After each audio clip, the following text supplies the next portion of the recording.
公元前259年正月的一天，在赵国的都城邯郸，一个后来让战国群雄感到畏惧的男婴咕咕坠地，他就是后来一统天下的秦始皇。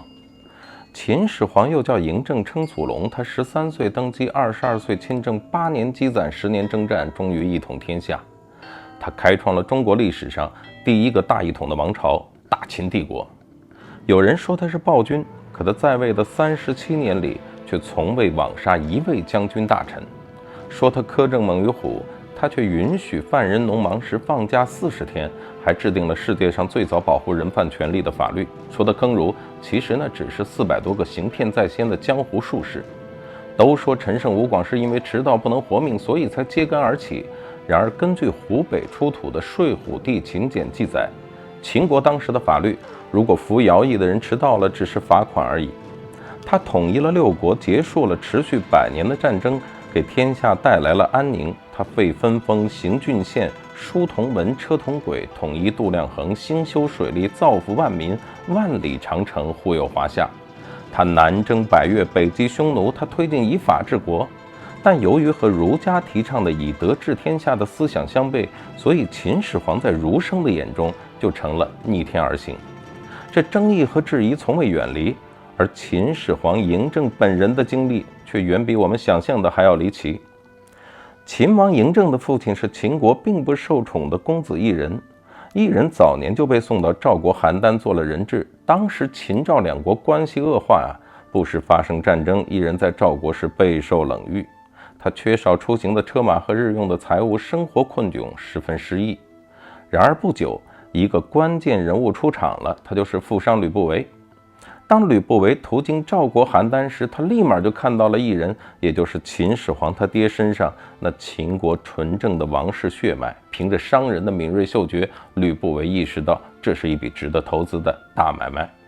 于是吕不韦就做了异人的天使投资人，他不仅给钱，还把自己的姬妾赵姬也献给了当时正穷困潦倒的异人，成了异人的老婆。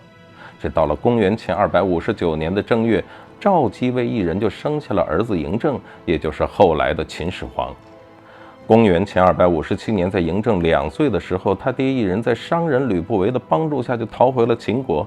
回到秦国的异人又继续在吕不韦的资助下认了华阳夫人做干妈，后来还被立为了秦国的太子。话说就在异人和吕不韦撒丫子逃回秦国的时候，小嬴政和赵姬他们娘俩却被留在了赵国。要知道当时的秦赵两国正在打仗，这作为人质的异人跑了，简直就是把自己的老婆孩子置于死地于是乎嬴政从小就跟着母亲赵姬过起了四处逃亡的生活。而幼年在赵国的这段逃亡经历，给嬴政的性格烙上沉着、冷静和多疑的特征。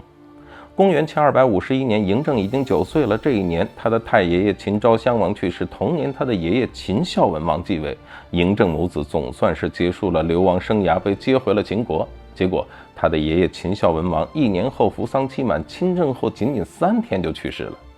此时嬴政的父亲异人身为秦国的太子，也就理所当然地继承了秦国的大位，就是秦庄襄王。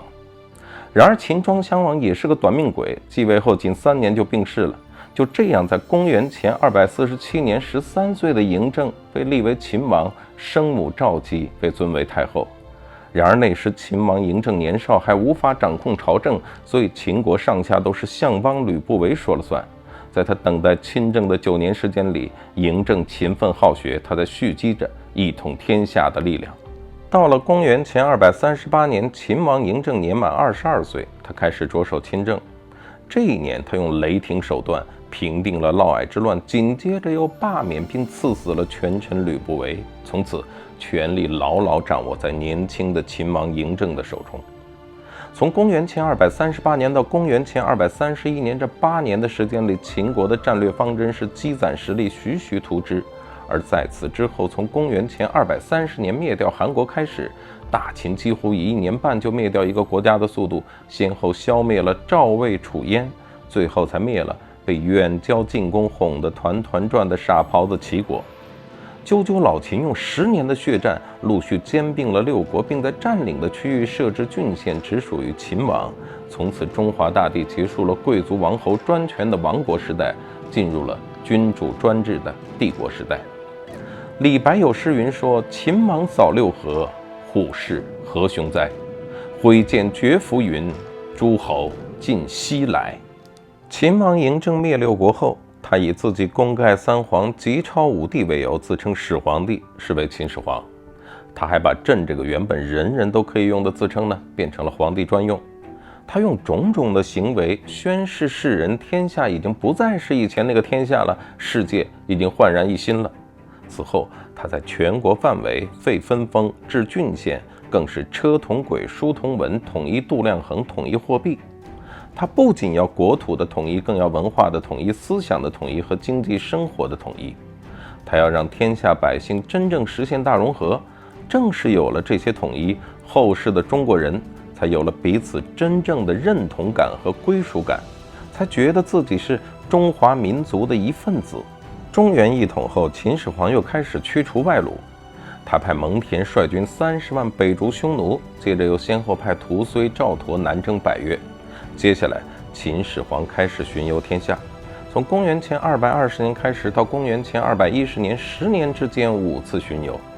这秦始皇的出巡不同于后世的隋炀帝和乾隆的下江南，它不在于游山玩水，更多是为了威慑天下，巩固大秦的统治。当时虽然消灭了关东6国，建立起了一个统一的帝国，但他的统治并不稳固。6国的旧贵族对大秦帝国剥夺他们的荣华富贵，恨之入骨，他们潜伏在各地，寻找机会伺机反抗。为了对其进行镇压抑制，加强对这些地区的控制，从而达到安定天下的目的，秦始皇先后4次对6国故地进行巡游，尤其是公元前219年的第2次出巡，秦始皇更是封禅泰山。所谓封禅，就是在泰山的山顶设坛祭天，谓之封；在泰山下的梁父祭地，谓之禅，以此表明大秦帝国是顺应天命，取代周朝的。公元前211年，也就是秦始皇36年，这一年连续发生了3件诡异的事件。《史记·秦始皇本纪》中记载：36年，荧惑守心。什么是荧惑守心呢？中国古代把火星称作荧惑，28宿中的星宿简称为心。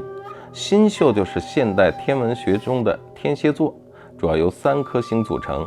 当火星运行到天蝎座3颗星的附近，并在那个地方停留一段时间，就出现了中国古人常说的荧惑守心的天象。那么这种天象被认为是最不吉利的天象。